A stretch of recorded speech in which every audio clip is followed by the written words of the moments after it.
Hi అండి అందరికీ welcome to my cooking blog. ఈరోజు నేను టమాటా చారు చేయబోతున్నాను. ఫస్ట్ 3 టొమాటోస్ కట్ చేసుకున్నాను అండ్ కొంచెం కరివేపాకు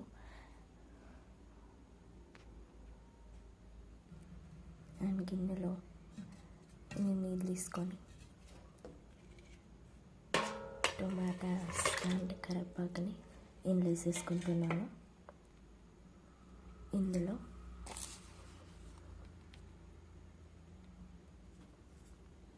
two and half spoons salt వేసుకొని కొంచెం శనగపప్పు అలాగే చిటికెడు పసుపు వేసుకుంటున్నాను. ఇప్పుడు స్టవ్ ఆన్ చేసుకొని గిన్నెని పెట్టేసుకుంటున్నాను. ఇందులో మనం ఈ గిన్నె నిండా నీళ్ళు తీసుకున్నాను నేను.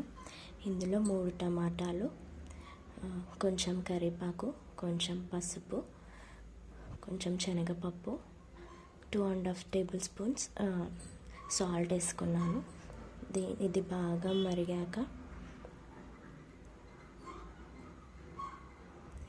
మరిగాక అప్పుడు మనం కొంచెం కారం వేసుకుంటాం.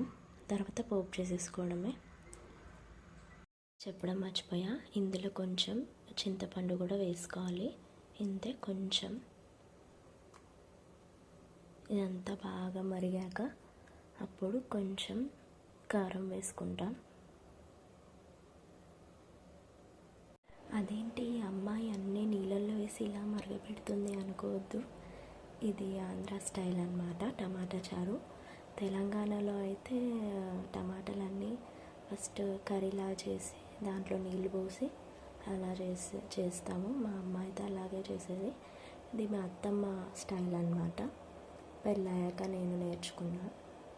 ఇది ఈజీ అనిపిస్తుంది అండ్ టేస్టీ కూడా. నేను కొత్తగా ట్రై చేశాను అన్నమాట. పోపు చూపిస్తాను మీకు. అలా చేస్తే కొత్తగా నేర్చుకునే వాళ్ళకు కూడా ఈజీగా ఉంటుంది. ఈలోపు మనం ఉల్లిపాయ కట్ చేసుకుంటున్నాం. నేను మీడియం సైజ్ ఉల్లిపాయ తీసుకున్నాను. దీని ఇలా సన్నగా కట్ చేసుకోవాలి పొడుగ్గా. ఇది బాగా మరుగుతుంది. ఇప్పుడు ఇందులో మనం కొంచెం చారు కదండి, అందుకని కొంచెం కారం వేసుకున్నాం. అంతే, ఎక్కువ వేసుకోవద్దు. చారు బాగా మరుగుతుంది. నేనేమనుకున్నానంటే పాప పడుకుందనమాట. పాప లేచేలోపు వంట చేసేద్దాం, లేవగానే తినిపించేద్దాం అనుకున్నా. టైం 7 అయిపోయిందనమాట. తనేమో లేచేసింది. లేట్గా నిద్రపోయిందనమాట. మధ్యాహ్నం పడుకోలేదు, ఈవినింగ్ పడుకుంది. సో లేచేసింది. ఇప్పుడు స్నానం చేయించాలి. వేడి నీళ్ళు పెట్టాలన్నమాట. వాటర్ పెట్టేసుకున్నాను పాప స్నానంకి. ఇదేంటండి రైస్ కుక్కర్ గిన్నెలో పెట్టారనుకోవద్దు. ఇది పాత గిన్నె. మా ఇంట్లో 2-3 గిన్నెలు ఉన్నాయన్నమాట. ఇది ఇంకా వాటర్ హీట్ చేసుకోవడానికి వాడుతున్నాం. ఇప్పుడు మనం పోపు చేసుకుంటున్నాం. గిన్నె పెట్టేసుకున్నాం. ఇందులో 1 టేబుల్ స్పూన్ ఆయిల్ వేసుకొని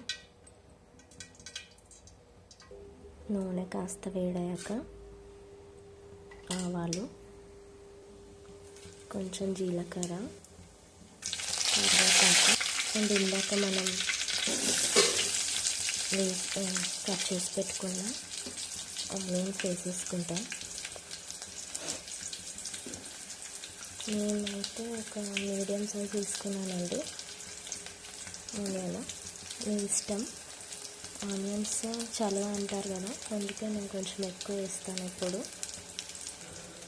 ఇది బాగా వేగాలి. ఆనియన్ ఎంత బాగా వేగితే అంత మంచి టేస్ట్ వస్తుంది అన్నమాట చారుకి.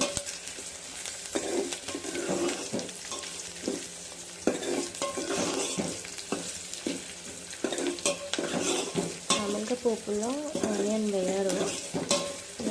నేనే ట్రై చేశాను అన్నమాట. బాగా వచ్చింది టేస్ట్. అందుకే ఇట్లనే కంటిన్యూ చేస్తున్నాను అనమాట. ఆనియన్ బాగా వేగాలి. 2-3 minutes అయితే బాగా వేగుతాయి.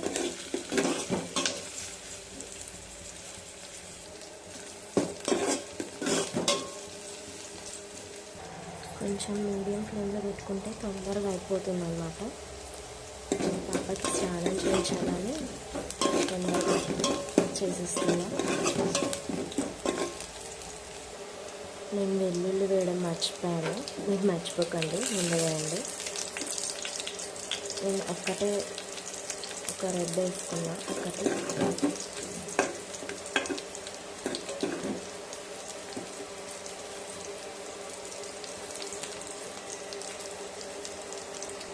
ఇప్పుడు సిమ్ చేసేసుకొని ఇందాక ఆల్రెడీ పసుపు వేసుకున్నాం కాబట్టి ఇప్పుడు లైట్గా వేసుకోవాలి. అంటే పోపులో పసుపు వేస్తేనే టేస్ట్.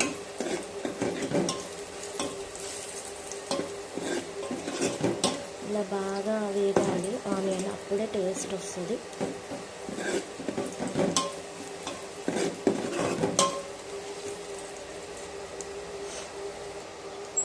ఈ గిన్నె నేను ఇప్పుడు పక్కకు తీసేసుకుంటున్నాను.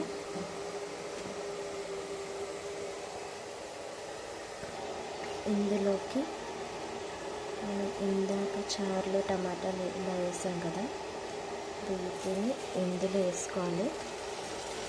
కొంచెం దూరం ఉండండి, ఎందుకంటే చెట్లుతాయి. పోపు వేడిగా ఉంది కాబట్టి. వేడి దాంట్లో వేస్తేనే టేస్ట్ వస్తుంది అన్నమాట. చల్లగా అయిపోతే మళ్ళీ ఆ టేస్ట్ రాదు. అందుకే వేడిగా ఉన్నప్పుడే ఇందులో వేసుకొని వీటిని మ్యాష్ చేయాలి.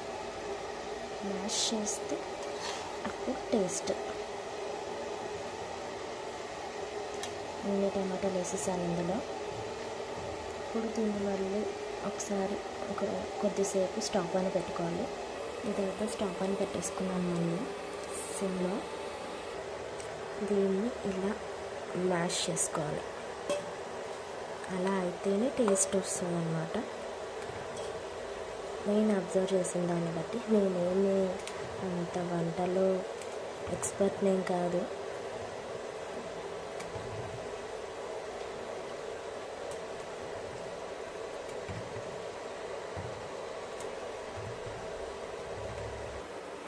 ఇలా మొత్తం మ్యాష్ చేసుకున్నాం. దీన్ని మళ్ళీ ఇందులోకి ట్రాన్స్ఫర్ చేసుకోవాలి. దీన్ని నేను ఇందులోకి మెల్లిగా ట్రాన్స్ఫర్ చేసుకుంటున్నాను.